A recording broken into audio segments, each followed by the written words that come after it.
a row between Chief Minister Nitish Kumar and his ally BJP star campaigner Yogi Adityanath has reopened cracks in the ruling coalition. In the middle of the Bihar election campaign, Nitish Kumar has publicly told off Chief Minister of Uttar Pradesh for his comments on throwing out infiltrators. Nitish Kumar even tweeted the remarks with the comment, "It is our duty and our culture to take everyone along.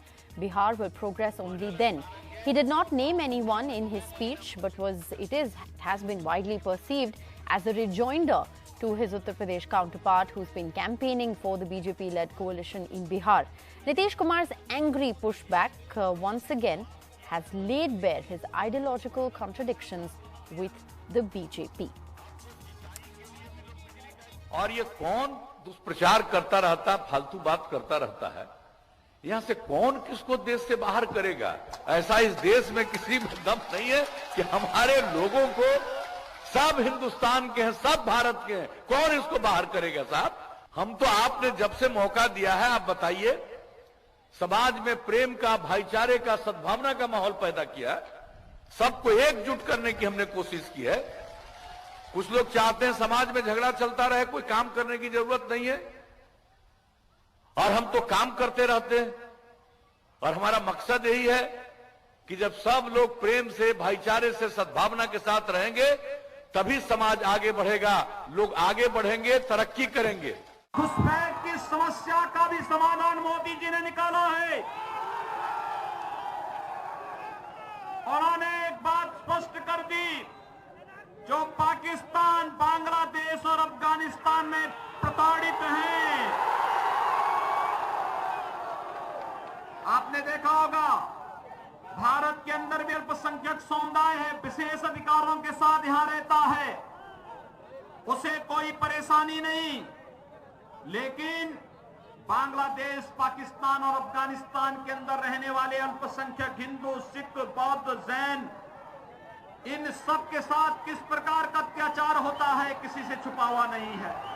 Bharat सरकार ने इस बात को भी कहा है, अगर कोई घुसपैठ या भारत की सुरक्षा पर सेंध लगाने का कुत्सित प्रयास कर रहा है, उसे निकाल बाहर करने का कार्य भी करेंगे। Let's get a reaction from the BJP first. Sunil Bharala, senior leader of the BJP, joins us. We're also being joined by Dr. Naval Kishore of the RJD. But Sunil Bharala, if I can come to you first, आप कैसे react करेंगे? ये तो Nitish Kumar versus Yogi Adityanath हो गया है बिहार में। नीतीश कुमार जी और योगी आदित्यनाथ जी वर्सेस चुनाव जो है, ये विकास का है।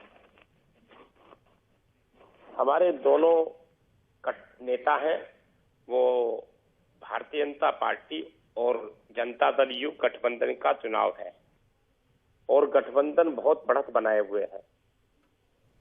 दोनों के चुनाव की बात जो अरगल कर रहे हैं तेजस्वी जी, वो बिल्कुल तथ्यहीन है। और जहां चुनाव को देख रहे हैं, चुनाव का दूसरा चरण भी जो मतदाताओं ने बढ़ चढ़ करके हिस्सा लिया है, चुनाव में युवाओं ने हिस्सा लिया है, ये निश्चित रूप से भारतीय जनता पार्टी के पक्ष में जा रहा है चुनाव। तो इसका ये उदाहरण है। लेकिन आपने मेरे सवाल का जवाब नहीं दिया। ये सीएए की बात कही जा रही थी, और नीतीश कुमार और योगी आदित्यनाथ का जो कमेंट है, जो रिएक्शन है, वो बिल्कुल पोलर ऑपोजिट है। इनफैक्ट नीतीश कुमार ने ये भी कहा है कि ऐसी बातें कौन करता है। He is attacked Yogi Adityanath on the comments that he made on infiltrators, very clearly saying that who talks like this, who makes comments like this? Sunil ji, क्या बोला? फिर से आवाज कट गई थी, जरा एक बार बोलिए। मैं ये कह रही हूँ कि नीतीश कुमार ने बड़े क्लियरली सवाल पूछा है, इनडायरेक्टली योगी आदित्यनाथ से सवाल पूछा है कि ये जो मलिशियस बातें हैं, ये जो फालतू बातें हैं, उन्होंने ये कहा है अपनी बाइट में, जो हमने अभी सुनाई थे अपने व्यूअर्स को, वो तो योगी आदित्यनाथ को अटैक कर रहे हैं सीएए पे। देखिए, योगी आदित्यनाथ जी उत्तर प्रदेश के मुख्यमंत्री हैं, और मुख्यमंत्री के साथ जो उन्होंने उत्तर प्रदेश में जो श्रमिकों के लिए काम किया है प्रदेश के अंदर, वो एक सराहनीय है, पूरे भारत में उनकी प्रशंसा हुई है। हम मुद्दा तो सीएए का है ना, क्या बीजेपी और जेडीयू सीएए के मुद्दे पर सेम पेज पर नहीं है, क्या आप ये मानते हैं?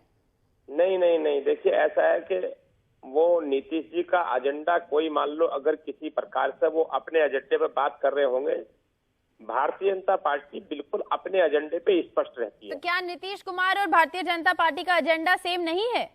देखिए, नीतीश कुमार जी की पार्टी अलग है और भारतीय जनता पार्टी अलग है, लेकिन गठबंधन से चुनाव लड़ रहे हैं। मुद्दे दोनों पार्टियों के गठबंधन के दृष्टिकोण से एक हो सकते हैं, लेकिन बहुत सारे मुद्दे विभिन्नता मतभेद आने यानी के हो सकते हैं। तो आप एक्नॉलेज कर रहे हैं Sunil ji that there is a difference of opinion on issues. The JDU and the BJP of course are two different political parties. Nawal Kishore, do you want to respond to that? जी देखिए, एक दल का जो गठबंधन का एक पार्टी जो है वो बोल रहा है कुछ, जिसको नीतीश कुमार खुद कह रहे हैं कि फालतू बात कौन कह रहा है। ये तो फिक्स मैच है ना, जब आप एक साथ हैं और आपका पोजीशन क्राइम, करप्शन और कम्युनलिज्म पे एक ही है, जो भारतीय जनता पार्टी है, ये तो आप बता चुके हैं अपने पिछले 17 साल के साथ में, ये सब बता चुके हैं। दूसरी तरफ जो बात मोदी जी अपने चिट्ठी के माध्यम से कह रहे हैं कि हम लोग विजन के साथ विकास करेंगे और आने वाले दिन में आत्मनिर्भर बिहार करेंगे, तो क्या 15 साल शासन करने के बाद आपको ये ध्यान आया? और वो कह रहे हैं कि किसी अपॉर्चुनिस्ट को मत दें। तो अब सबसे बड़ा बिहार में अपॉर्चुनिस्ट कौन है ये पूरा देश जानता है। वो अपॉर्चुनिस्ट नीतीश कुमार जी हैं, जो कि हर दल और हर विचारधारा से समझौता किए हैं। तो ये जो लास्ट मिनट डेस्परेशन है ना, इसमें ये लोग कुछ कुछ बोल रहे हैं।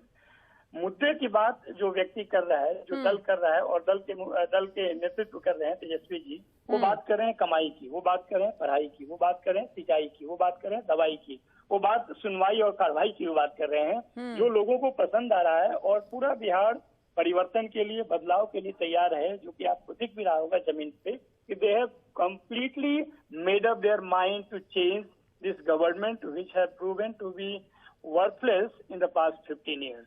And that is what is reality that is there on the ground. And on the last day you must have seen कि ये मेरा अंतिम चुनाव है। लास्ट चुनाव नहीं होता है, लॉस्ट चुनाव होता है ना, there is nothing called last चुनाव। और आप किसकी भलाई की बात कर रहे हैं? अपनी भलाई की बात कर रहे हैं। आप 30-15 सालों में 7 बार मुख्यमंत्री का कुर्सी बदले हैं, 13 से 17 के बीच में 4 बार कुर्सी बदले हैं। पूरी तरह से अगर समय काल देखा जाए तो 7 times you have changed side to remain Chief Minister. This was your interest, not the interest of the people.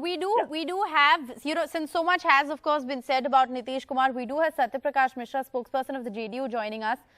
Thanks very much for speaking with NDTV. I have to begin, Mr. Mishra, by asking you about first the most recent comments that have been made by Nitish Kumar.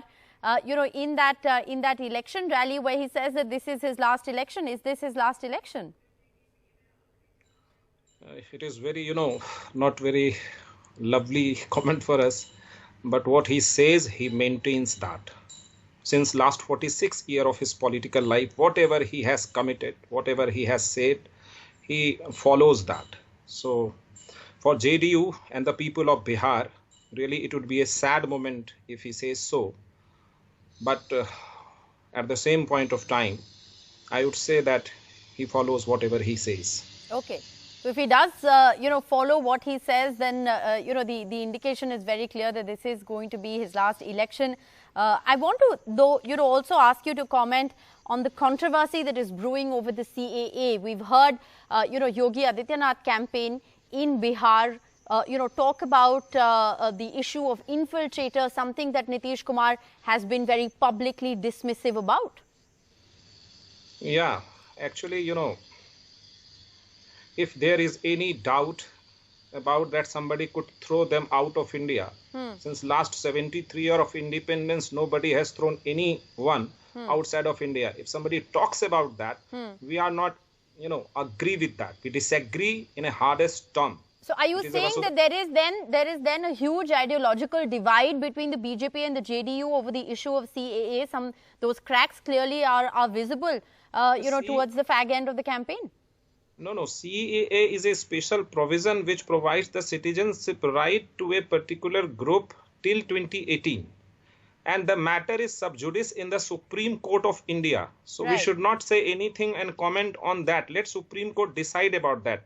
Let me tell you, when CAA first time came in the parliament, one of the parliamentary committee which decided in favor of CAA, but- Lalu Prasad Yadav was the member of, and he agreed but with that draft. Nitish Kumar hasn't named Yogi Adityanath, but is very clearly, in that reaction that we just played out moments ago, has said who talks like that. So clearly, the ideological cracks between the JDU and the BJP are visible by those two political reactions.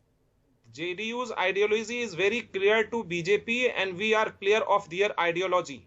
With the ideological, okay, this is democracy. We have agreement and disagreement. But whosoever says that somebody can throw from India, any people, any citizen, that is not tolerable to JDU. JDU believes in harmonious society. There should not be any doubt in the people of Bihar that somebody will come tomorrow. Do you then condemn what Yogi Adityanath has said during the election campaign? Whatsoever Nitish Kumar has said, that is enough, and that is, we mean that. All right. So that, of course, is, the reaction that has come in from Satya Prakash Mishra. Appreciate you very much for joining us. Sunil Bharala and Dr. Naval Kishore, appreciate you for joining us on this big story.